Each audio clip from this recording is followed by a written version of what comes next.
preparing the sworn statement, in Block 1, enter the post and state where the form is being completed. Do not enter specifics such as building number or MP station. Leave Blocks 2 and 3 blank until after the interviewee or the person providing the statement has sworn to the affidavit. Leave Block 4 blank. Military police will complete this block. In Block 5, enter the interviewee's last name, first name, and middle name in that order. If the interviewee has no middle name, then write the initials NMN. If the interviewee has only a middle initial, write the initial and place IO for initial only.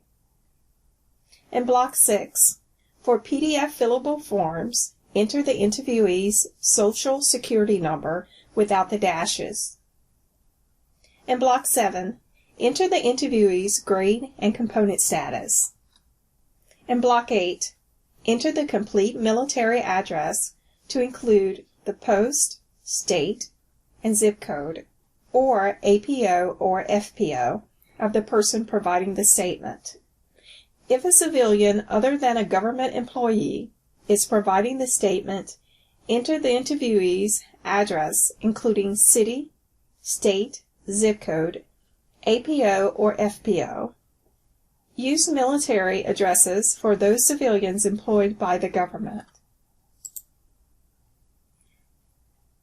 In Block 9, enter the interviewee's first name, middle initial, if one given, and last name. Afterwards, have the interviewee to record his or her statement of what occurred. The statement should include the 5 W's: who, what, when, where, why, and how. After the interviewee has completed his or her statement, always ask the following question: do you have anything else you may want to add concerning this matter under investigation?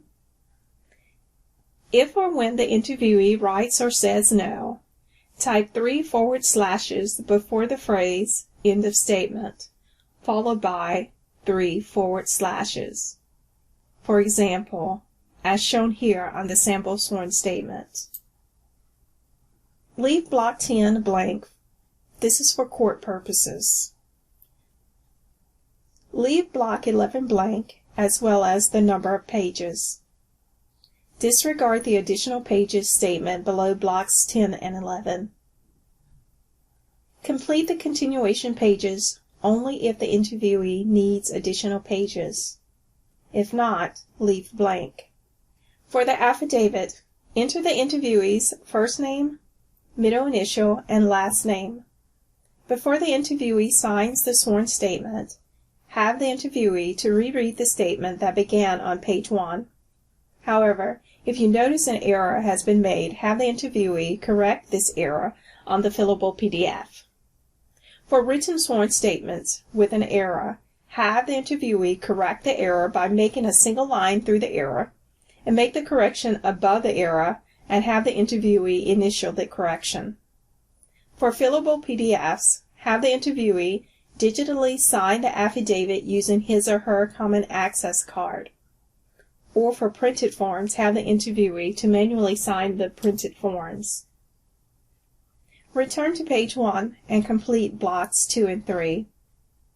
In Block 11, enter the interviewee's digital initial for fillable PDFs using the Common Access card. For printed forms, have the interviewee to print his or her initials on the printed forms. Enter the number of pages that have information given by the interviewee. Do not count pages that were left blank. On the last page of the form, have the interviewee to enter his or her initials, depending on the form type. For fillable PDF forms, have the interviewee to digitally initial the form. For manual forms, have the interviewee to manually initial the form. Enter the page number and the number of pages.